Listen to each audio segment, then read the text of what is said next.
தாம்பரம் சானட்டோரியத்தில் அமைந்துள்ள பச்சைமலையில் சிவன் கோவில் இருக்கிறது. அத்திரீஸ்வரர் கோவில். அதன் எதிரே ஒரு பூமிக்கு அடியிலே ஒரு சுரங்கப்பாதை அமைத்து ஸ்ரீ பாலாம்பிகை அருமையான காட்சியளிக்கிறார்.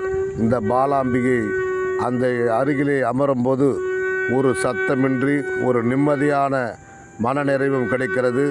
மிக அற்புதமான ஒரு அமைதியான சூழல் நிலவுகிறது. பக்தர்கள் இந்த அத்திரீஸ்வரர் ஆலயத்தை தொழுதுவிட்டு அருகிலே எதிரிலே உள்ள பாலாம்பிகையை வழிபட்டால் மிகவும் சிறப்பாக இருக்கும்.